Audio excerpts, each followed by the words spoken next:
court in the United States has sentenced a Nigerian entrepreneur who also showed up in the Forbes Africa 30 under 30 list some years ago. The man in question is Obinwanne Okeke. He's been sentenced to 10 years behind bars for computer and wire fraud. Popularly known as Invictus Obi, Invictus of course being the name of the company group that he set up, Okeke was found guilty of causing approximately $11 million in known losses to victims of cybercrime between 2015 and 2019.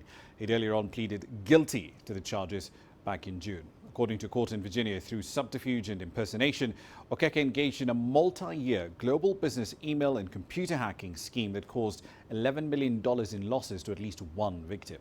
Okeke, the founder of Invictus Group, has a degree in international studies and forensic criminology, and he also has a master's degree as well in international relations and counter-terrorist studies from the University of Monash in Australia.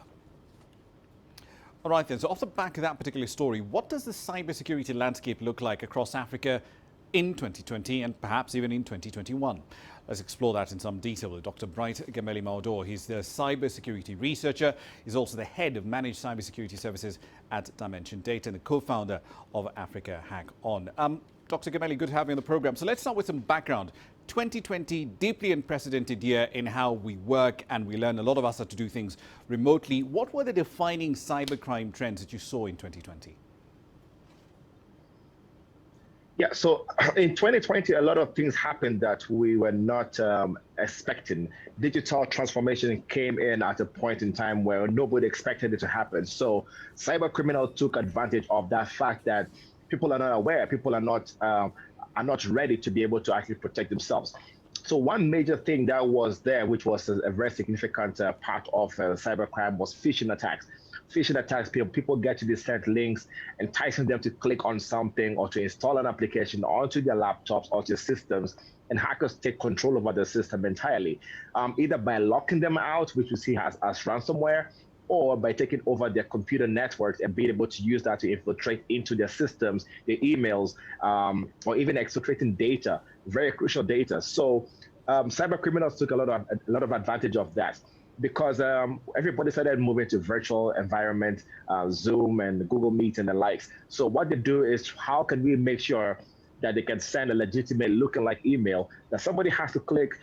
So everybody was clicking on links because everybody was confused, and that was one of the that was one of the biggest cybercrime that we saw, which is allowing cyber criminals to get into organizations, especially financial systems. Let me just jump in there, because you know, for as long as we've been running around with the net, I mean, we're both part of that generation that sort of grew up with computers at some point in the home. I mean, phishing attacks have been around for ages. It's an old tactic. How is it that in 2021 it's still effective? How are people still falling for this? Looking at the tool set and the kind of arsenal that cyber criminals are using, the tactics are changing. And the thing is, there are new ways of getting to bypass traditional security systems, and also new ways to be able to infiltrate. So the thing is that 2020 was just a start of it. And I think it kind of opened doors for cyber criminals to know that, hey, a lot of people actually do not know what to do when this kind of attacks have happened. So they actually target a numerous amount of people, thousands and millions of people, because out of 1 million people, you get at least 100 people who are going to potentially click on a link or be able to give you access to what you want. So 2021, we're going to see a lot more stuff happening. A lot of organizations or businesses are trying to move to the cloud, and cloud systems also come with their own dangers. So because everybody's rushing to actually make changes, like I said, digital transformation was only on paper and not a thing that a lot of people took into consideration. People planned it down, but they've never been able to implement. So this is a time when they want to actually actively be able to embrace it and be able to actually take over it. But cyber criminals, on the other hand, know that people are about to do all of these kind of activities, so they inject into that process. So they're basically getting part of what is going on, and that's why they're very successful at what they're doing. Right. We've also seen, of course, a different sort of threat actor emerge over the last decade or so. Cyber mercenaries emerging as key threat actors, really, in other parts of the world. Transparent Tribe, for example, has gained notoriety for their espionage work. Yes. But we tend to speak about these things happening in other markets, in Iran, in Europe, in the United States. But how prevalent are these persistent threat groups in key markets here in the continent, in South Africa, in Kenya, and in Nigeria? Rama, I'll be very honest with you. This actually happened to somebody right here in Kenya, just down the street from me, where I am right now. This person lost he lost millions of, he almost lost, I think, £1 million and the likes because of an email phishing attack.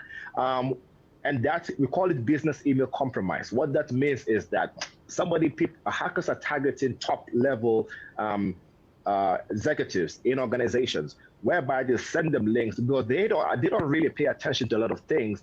They're thinking about executive part of work. They don't think about what is coming to them, what is legitimate, what is not legitimate. So it's happening right here in Kenya. I've seen something happen in Ghana as well. The same thing that we're seeing that has happened in the States and the likes.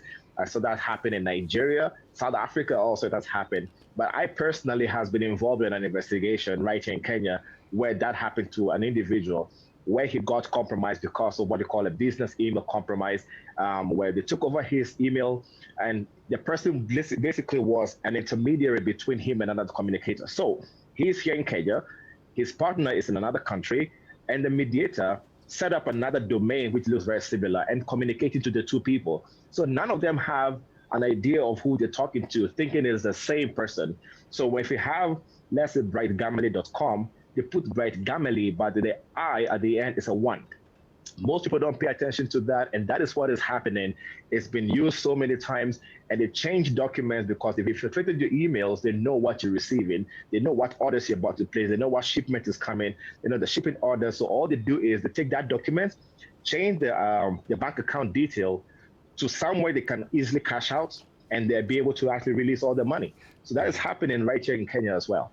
Indeed, and of course that is basically the same playbook that Okeke used in essentially compromising Caterpillar's export sales side. But related to that, isn't part of the problem in trying to figure out how big a problem this is, the fact that a lot of the companies or individuals who may be targets, who may be victims of such attacks, are simply not willing to actually speak up about it in public? Because, I mean, in this part of the world, we're still very wary about saying, yeah, actually our systems were compromised, even though perhaps from a legislative perspective, we may not necessarily face penalties for that sort of thing. Yeah, so doing a responsible disclosure is not a thing that we have experienced in a lot of countries in Africa, because there are no laws or there are no stringent laws to actually let you know that you have to disclose such a thing. In the United States, for example, I know you have to disclose if you have been compromised and make sure that everybody has to know.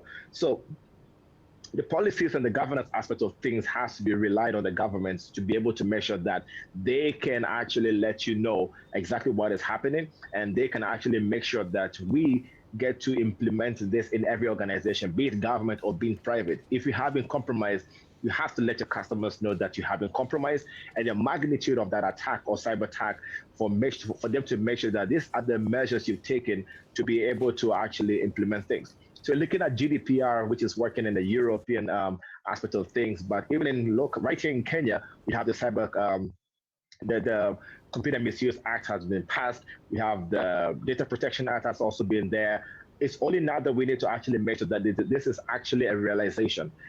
Most countries in Africa now have what you call data protection commissions, but some of them don't have data protection commissioners, because the commissioners will be the ones to be able to actually relay this information and give directive to the government, to the private sector as well, saying, you being a data controller or a data processor, you have to have certain standards to put in place. And if you actually get to be compromised, you have to disclose that information to the public. Right. One last question for you now that you're on the program. How significant a problem is the installation and use of crypto mining malware, at least on the continent? Because we've seen crypto values going up, at least in dollar terms, very strongly since the second half of 2020. Bitcoin's gone up by over 450%. Ethereum is up nearly 700% since the start of July. That's a strong incentive to try and reconfigure botnets to deploy this kind of malware, isn't it? That is very true, Rama. I mean, that is really true. You're really spot on that.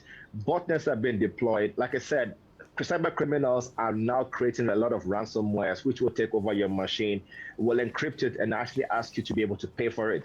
That's ransomware right now, which is being created by a lot of people. It's getting easier to actually create. Anybody can pick up a source code from the internet, which is publicly available, and recode it. I can do that myself. And it only now takes you to where you want to actually put it, and they want you to be paid in Bitcoins. Now, looking at the value of Bitcoins going higher and higher, meaning cyber criminals are going to cash out a lot more, or going to get a lot more money out of it when they charge you and say you need to pay about 2 Bitcoins. That's a lot of money right now because of the rate. But there are possible botnets that are trying to fluctuate how the pricing is going, and the rate in the market as well, just the way the stock exchange actually works. So I believe that's what is happening because there's a lot of unknowns in the Bitcoin and the cryptocurrency world. And Bitcoin, for example, right now is still some sort of how the methodology, how it's used to actually change its pricing is still unknown to a lot of people. Indeed. We'll leave it there for the time being. Dr. Gameli Mawudor, thank you very much for your time this evening.